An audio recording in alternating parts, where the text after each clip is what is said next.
Voici, voici le titre de nos entretiens d'aujourd'hui. Le titre général est Prolégomène à l'étude de la polyipséité, gynomorphisme et thérianthropie. Je recevrai donc aujourd'hui moi,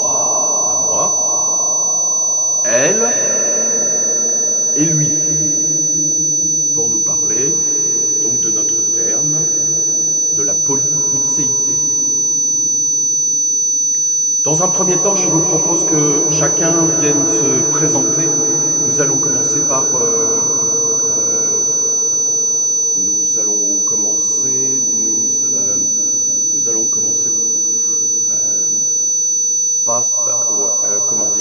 celui qui est le plus souvent présent, c'est lui. Il va se présenter.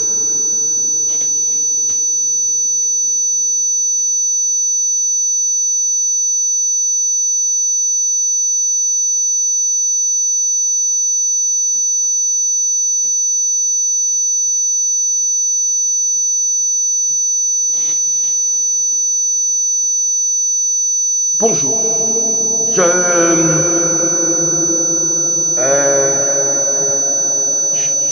La plupart du temps, c'est moi qui suis en face. C'est moi qui commande tout ça, quoi. C'est pas que je commande, mais c'est moi qui suis le plus souvent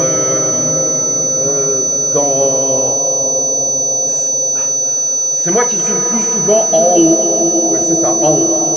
Mais en haut comme celui qui est en haut du marécage. Parce que facilement, je peux m'enfoncer ou les autres me tirent par les pieds. C'est assez désagréable. Alors la plupart du temps, c'est moi qui suis là, puisque dans ce monde-là, dans ce monde, parce que la plupart du temps, dans ce monde qui est là où on est nous tous, et du ça là, du comme ça, ben c'est moi. Alors moi qui parle aux autres plus facilement, c'est moi qui essaye d'organiser la vie.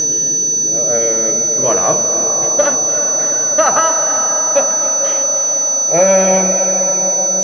Bah ouais, c'est pas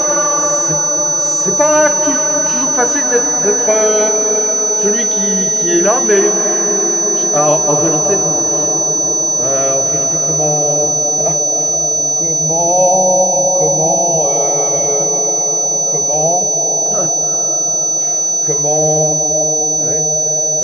Oui, c'est ça.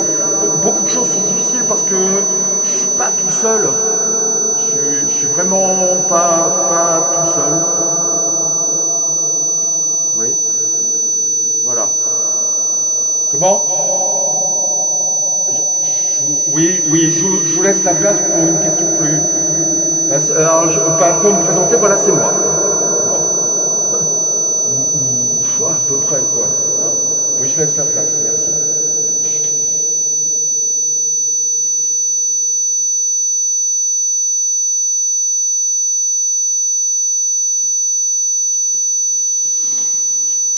Merci beaucoup.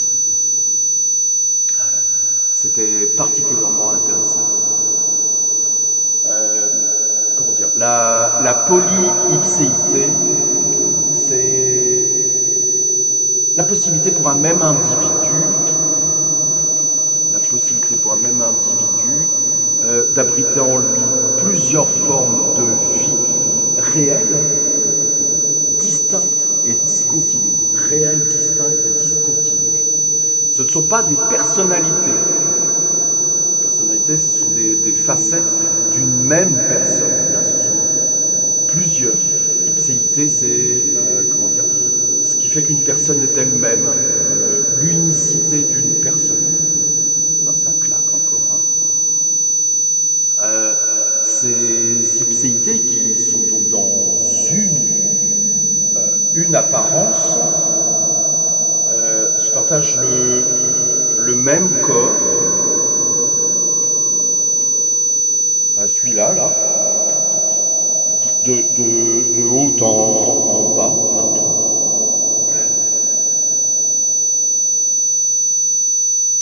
Et ces polyepsilités ont plusieurs niveaux de présence. Il y a en général celle qui est en quelque sorte de plus... qu'on voit plus dans ce monde, hein, pas un autre, pas un autre, pas un autre, pas un autre. Et il y a les autres formes qui sont là aussi. Bon, dans le cas qui nous occupe, il y a, on l'appelle Jérôme, celui qui est le plus commun, et juste à côté, il y a elle qui va se présenter dans quelques...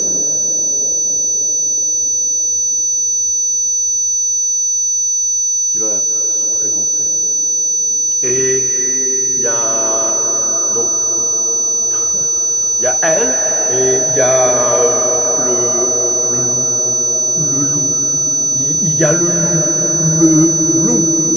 Il y a le loup. Le loup. Alors il y a le loup. Il y a voilà, 3. Là, bon, pas moi, mais il y a moi, elle, le loup. Alors,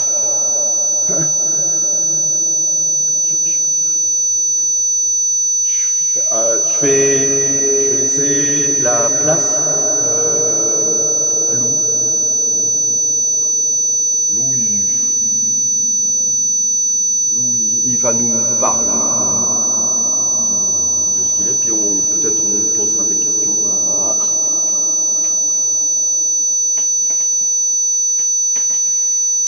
à tous, là. Peut-être on leur posera des questions ensuite. Peut-être.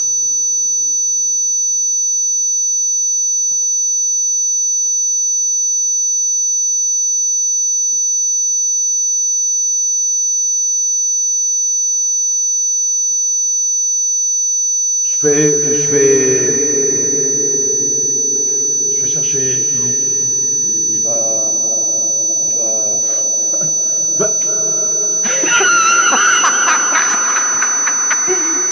il va nous parler.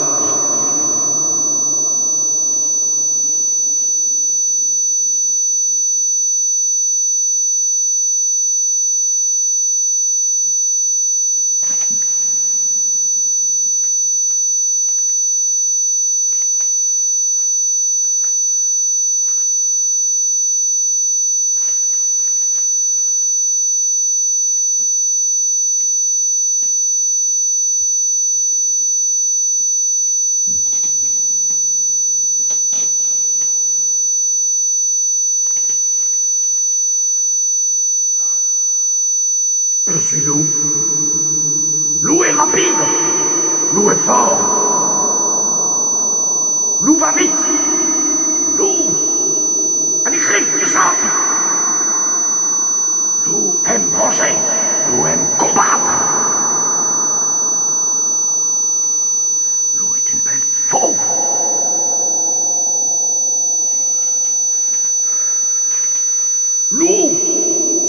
Lou est donc le Therianthrope.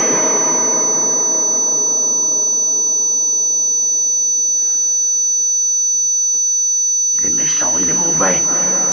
C'est un guerrier, Lou. Dans notre vie commune, Lou n'a pas toujours été très gentil. C'est comme ça qu'est Lou. Lou est mauvais. Lou veut combattre.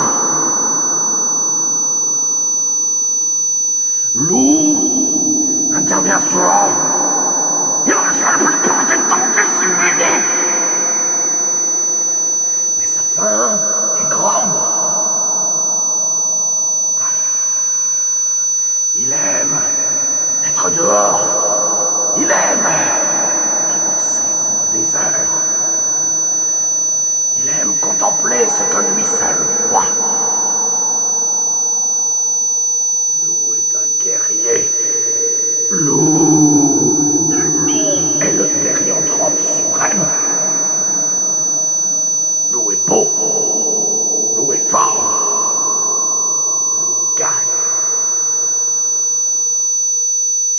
Loup ulule.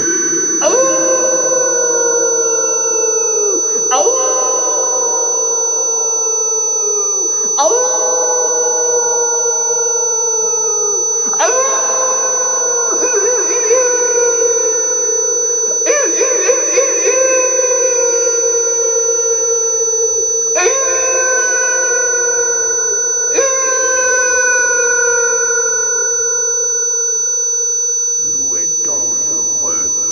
Loup est dangereux. Loup est dangereux. Loup est dangereux. Loup est dangereux. Loup est dangereux. Méfie-toi de loup. Méfie-toi de loup. Loup est là. Loup te pond.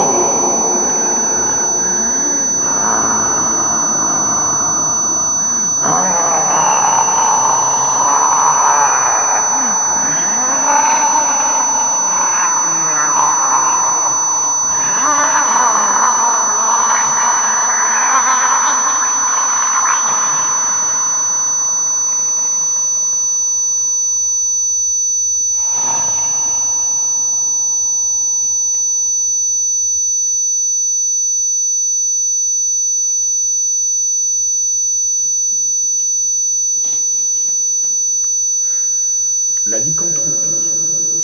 La lycanthropie. La lycanthropie est le fait pour un homme de se transformer en loup-garou. En fait, il n'y a pas véritablement ce cas de transformation, puisque le loup est déjà là. On l'appelle le loup.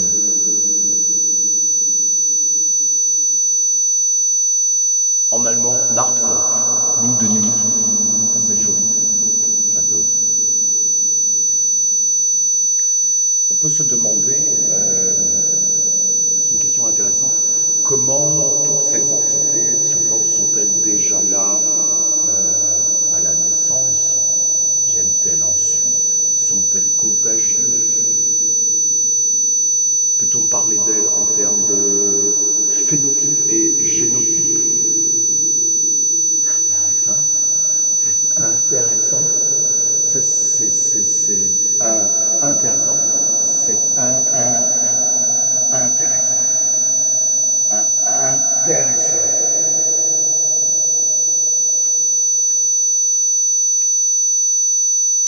Tu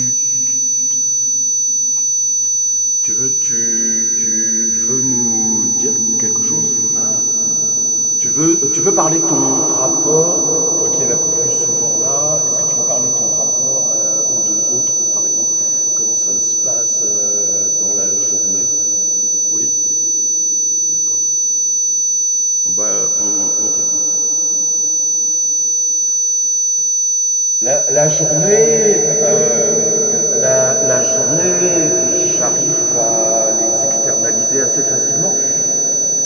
Par exemple, je suis assis et elle est assise un peu plus loin et Lou est pas toujours assis mais couché un peu plus loin. Donc, je leur parle, on discute. Voilà, ou alors l'un peut rester pendant que les autres s'en vont. L'un ou l'une peut être occupé à quelque chose pendant que les autres font autre chose ou pas. Ça dépend. Ça dépend des jours.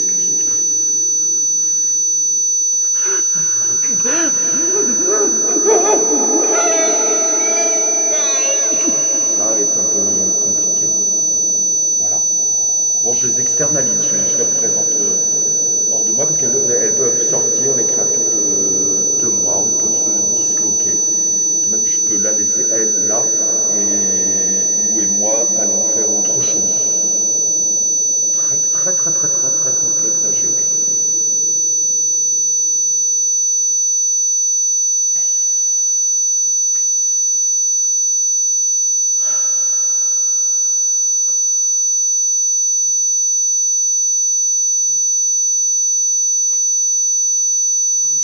Nous allons peut-être la laisser parler elle parce que depuis tout à l'heure je constate qu'il y a lui, enfin moi ou quelque chose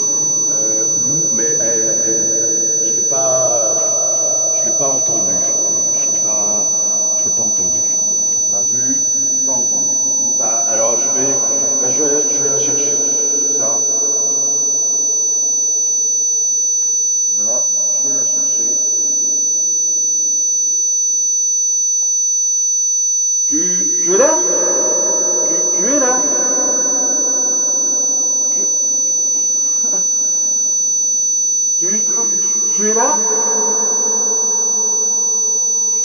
Tu es là?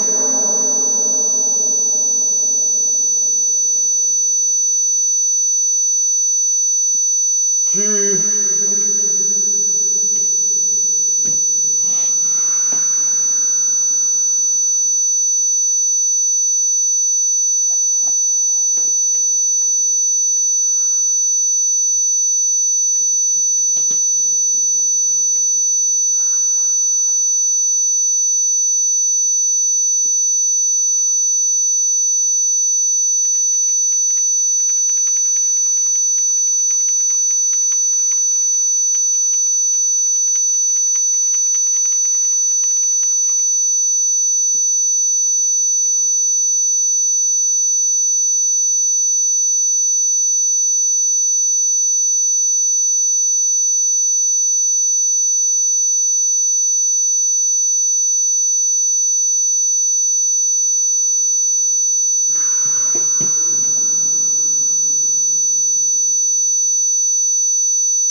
Je porte plusieurs prénoms, en quelque sorte.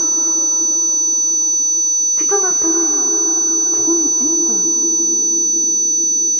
Ou alors, je suis aussi Youn. Youn, ça a quelque chose à voir avec le nuage.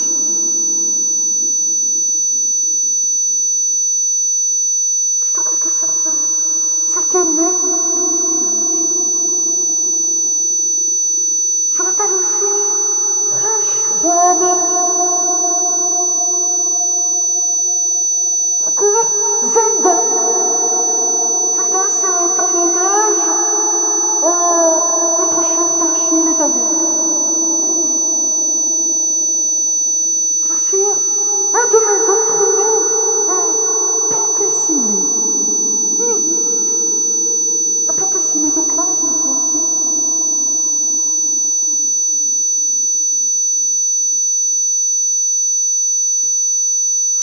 Je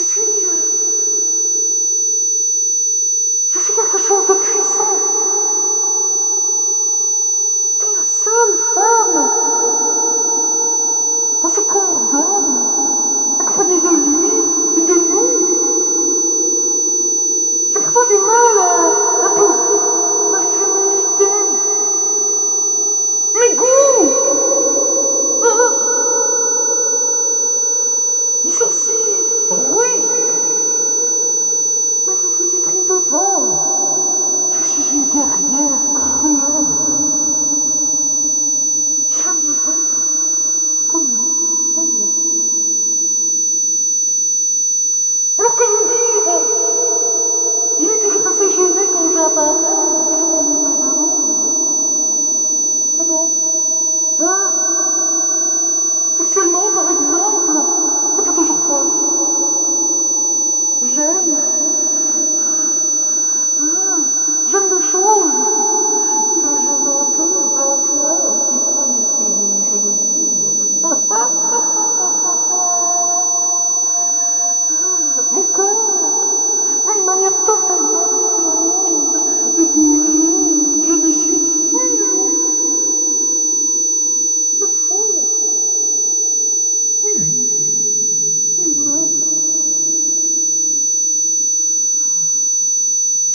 oublié de parler du gynomorphisme. Le gynomorphisme peut